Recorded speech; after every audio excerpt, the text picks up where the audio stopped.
Morning बच्चों।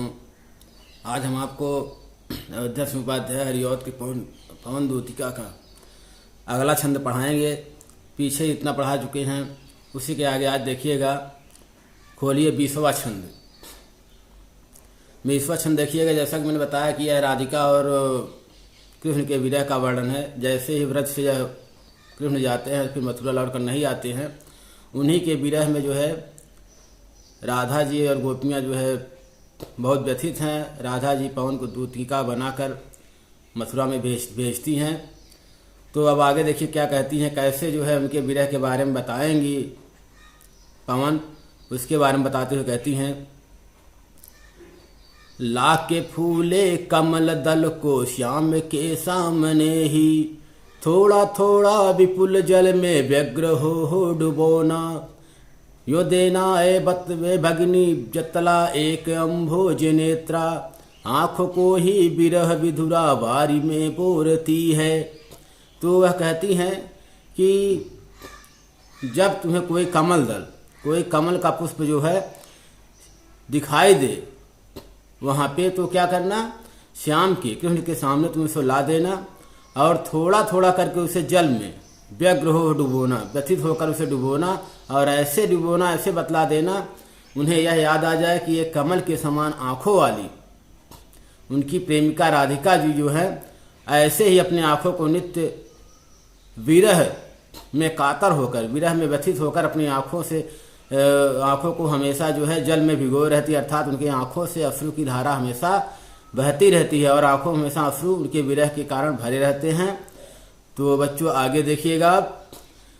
अब आगे क्या कहती हैं, धीरे लाना वहन करके नीप का पुष्प कोई, और प्यारे के चपल दृक के सामने डाल देना। ऐसे देना प्रकट दिखला नित्य आशंकिता हो, कैसी होती विरह वश में नित्य रोमांचिता हो। आगे वह कहती हैं कि जैसे ही कोई तुम्हें नीप का पुष्प, कोई जो है कदम्ब का पुष्प अगर दिखाई दे तो क्या करो, मेरे प्यारे के सामने, मेरे प्रेमी के सामने, उनकी आंखों के सामने जो है उसे ला के डाल देना। और जो है ऐसे उनको दिखला देना कि आपके विरह में ऐसे ही जो है आपकी प्रेमिका जो है, नायिका जो है वह आशंकिता रहती है, हमेशा आशंकित रहती है कि कहीं वह भी जो है आपसे हमें सदा सदा के लिए बिछुड़ न जाए। और जो है फिर कैसे होती विरह बस में नित्य रोमांचिता हो।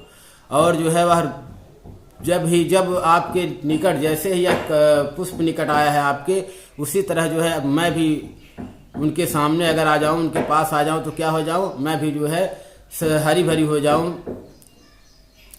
तो उनके सानिध्य पाकर मैं कैसी हो जाऊं, रोमांचित हो जाऊं, प्रफुल्लित हो जाऊंगी।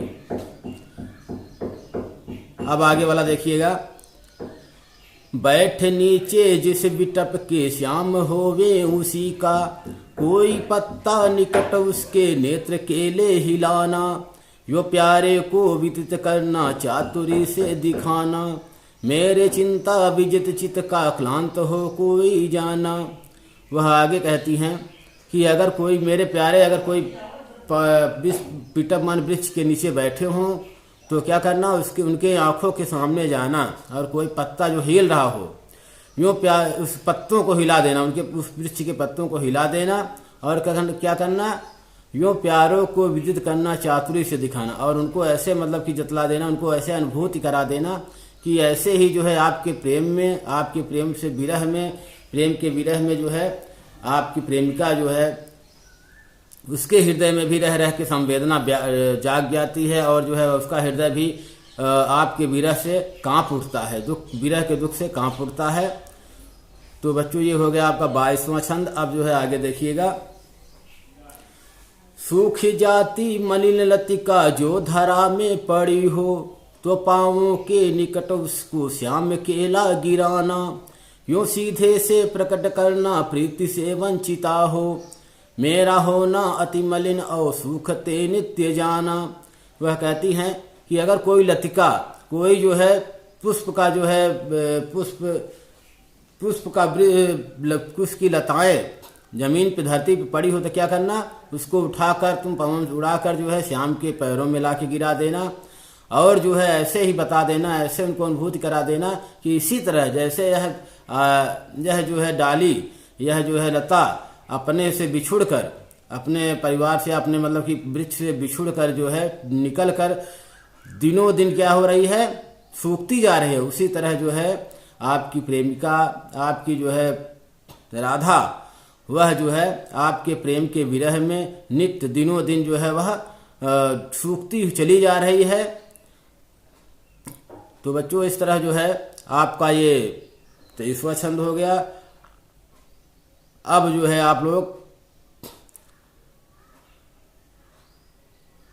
संदर्भ जैसे लिखते हैं, तो संदर्भ में जो है मैंने बताया है कि क्या लिखना है। प्रसंग में जो है संदर्भ में कवि का नाम, पाठ का नाम, प्रसंग में विरह व राधिका के विरह का वर्णन है, और व्याख्या में जो मैं बता रहा हूँ। उसके बाद रस छंद अलंकार हो जाता है। रस में जो है लिखना है वियोग श्रृंगार है, श्रृंगार रस। मंदाक्रांता छंद है, मानवीकरण अलंकार है, उपमा अलंकार है, क्योंकि जगह जगह उपमा दिया जा रहा है। तो बच्चों ये हो गया आपका। तो इसे जो है आप लोग फिर से दोहराइए और इसके जो है प्रश्नों को आप लोग हल करिए। अब तो प्रश्न पूछा जाता है, तो प्रश्न पूछा जाएगा आपसे, आप जो है उसका उत्तर जो है लिखिएगा कॉपी में। तो ठीक है।